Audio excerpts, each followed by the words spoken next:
গ্রামের ভয়ঙ্কর গল্প বাবুর বাগান। নহাটা গ্রামের পাশে আছে এক বিশাল আম বাগান।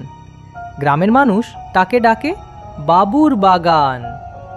দিনে এখানে গ্রামবাসীরা আসে, আম তোলে, গল্প করে, কিন্তু সূর্য ডুবলেই বাগানটা ভুতুড়ে হয়ে ওঠে। গ্রামে একটাই কথা চলে, যদি কারো প্রাণ নিয়ে বাঁচতে চাও তবে রাতের পর বাবুর বাগানে যেও না। কিন্তু এক যুবক নাম রাহুল এসব গল্পে বিশ্বাস করত না। এক বর্ষার রাতে সাহস করে সে ঢুকে পড়ল বাগানে।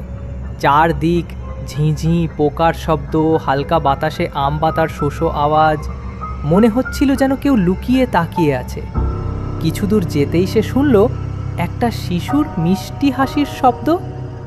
অন্ধকারে মনে হলো কেউ বাগানে খেলছে। রাহুল ডাক দিল, কে আছে সেখানে?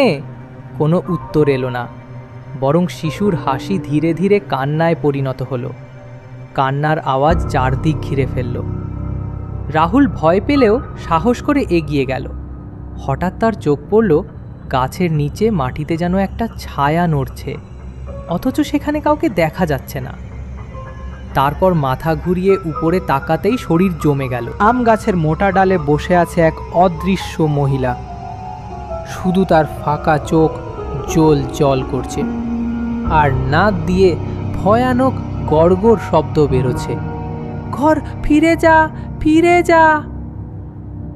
রাহুল ভয়ে পিছিয়ে আসতেই তার কানে ফিস ফিস আওয়াজ ভেসে এলো। কেউ যেন কাছে দাঁড়িয়ে ধীরে ধীরে বলছে, আমার সন্তানকে ফিরিয়ে দে। রাহুল ভয়ে দৌড়ে পালিয়ে গেল।